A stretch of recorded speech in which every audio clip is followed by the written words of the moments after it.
I'm Joel Mendoza from Batangas. Bali 7.5 months na ako dito. So I've been here for almost 8 months. Nakilala ko si V-Mobile dahil dun sa tita ko.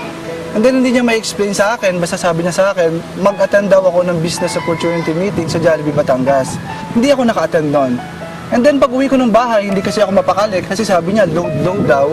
Nanood ako sa YouTube ng mga videos about V-Mobile.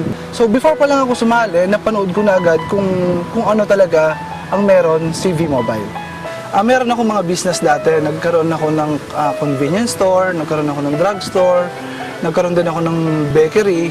And then lahat yun na isarado, and then nagtayo rin ako ng internet cafe. Sa sobrang laki ng competition, so, at saka sa tindi ng pangangailangan ko sa pera, napilitan akong ibenta yung 3 internet cafe ko. Nagkasakit kasi yung mother ko noon. So, naubos lahat yung napagbentahan ko sa shop, and then nagkalubog-lubog pa ako sa utang. Tapos yun nga, nung marinig ko yung V-Mobile, sabi ko maliit lang naman yung kapital. Sabi ko nga, nabuhunan ako ng malaki dun sa ibang negosyo, at least maliit lang. So, sinubukan ko siya.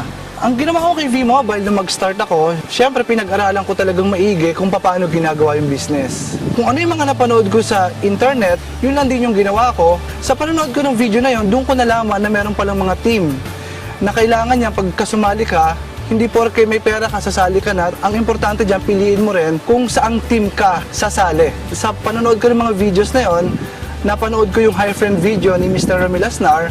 And then, yun na, nag-inquire ako sa kanya, and then ang kagandahan nito, hindi niya sinusolo kung sino yung mga nag-inquire sa kanya. Ang ginawa niya, binato niya ako kay Sir Alvin. And then, nag-meet kami ni Sir Alvin, tapos in-explain niya sa akin yung business. And then, makalipas yung ilang araw, kasi nga, hindi na ako makatulog noon. Sabi ko, parang nababaliw ako. Ang problema namin noon, yung pansali, kasi nga, nagkabaon-baon na kami sa utang. So, yung ginawa ko, yung pambayad ko mismo ng credit card, hindi ko siya ibinayad dun sa credit card, and ang ginawa ko, ibinili ko siya ng tri-pack. Yun na nag-start yung business. Nakuha ko yung first check ko after 5 days nang sumali ako. Yun, masayang-masaya ako noon. Kasi ang dami kasing hindi naniniwala. Sa totoo lang, kung sino pa yung mga malalapit sa'yo, kung sino pa yung mga kaibigan mo, sila yung ayaw maniwala. Laging sinasabi nila, pag may resulta ka na, saka na ako sasali. Kaya nung magkaroon ako ng first check ko, yun talaga, pinakita ko talaga sa kanila. Sa naitulong sa akin ni V-Mobile, unang-una, nakabayad ako ng mga utang ko. Pangalawa, nasusuportahan ko na yung pamilya ko.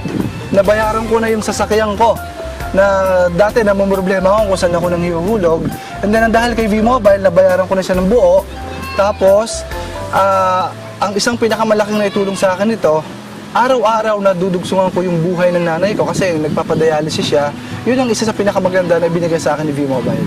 Sa pagbabago sa buhay, napakalaki ng pagbabago. Unang-una yung paniniwala ko na sa networking walang yumayaman, walang umaasenso, na hindi sila totoo. Nung pumasok na ako dito, doon ko siya naintindihan lalo, at doon ko naisip na yung pagtulong talaga sa tao, doon mas malaki yung babalik sa'yo. Mas marami kang natutulungan, mas marami yung biyaya na bumabalik sa'yo.